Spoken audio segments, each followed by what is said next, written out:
Dobar dan, dragi gledatelji, dobrodošli u Ručak za sutra s Podravkom. Danas ću vam pokazati kako od obične salate možete imati kreativan i maštovit obrok, serviran u košaricama od parmezana. Naribani parmezan rasporedit ću na papir za pečenje u obliku kruga i staviti u pećnicu.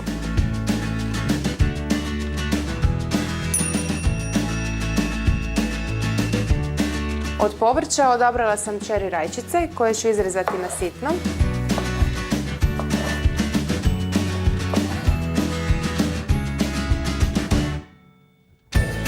Mrkvu ću narezati na tanke žuljen trakice.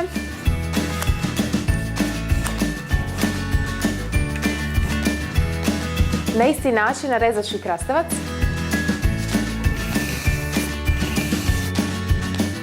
U salatu ću staviti i čičoke. Čičoku možete jesti i sirovu, kao u ovoj salati, no možete je pržiti, kuhati, peći, tostirati, što god hoćete, jako je zdrava i zato bi je trebali koristiti češće u vašoj prehrani. Matovilac obožavam i zato ću ga upotrijebiti i u ovoj salati. I kukuruz šećerac.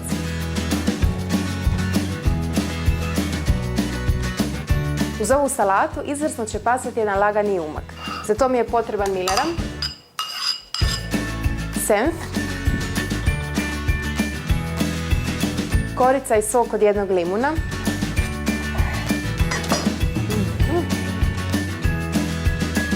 vlasac ću isjeskati na sitno,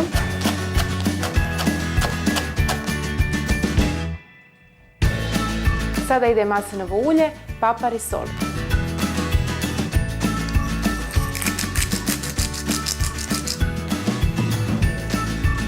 Sve ću dobro promiješati.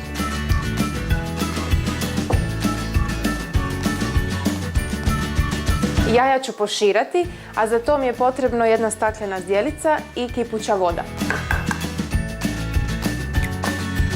Napravit ću vrtlog i ubaciti jaje. Potrebno vam je svega 3 do 4 minute i poširano jaje je gotovo.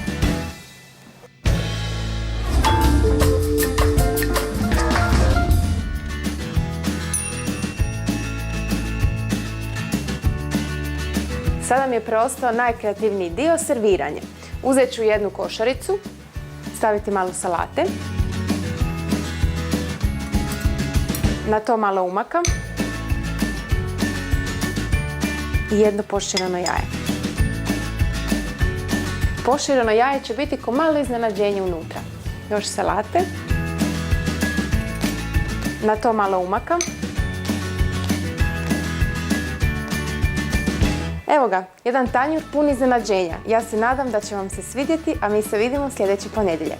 Za salatu u košaricama od parmezana koristila sam 200 g parmezana, 400 g čeri rajčica, 200 g čičoke, 200 g mrkve, 100 g matoviljca, 200 g kukuruza šećerca, 300 g svježeg krastavca, 4 jaja, 300 g milerama, sok i korica jednog limuna, 3 žličice senfa, pola vezice svježeg vlasca, 50 ml maslinovog ulja, sol i crni papar.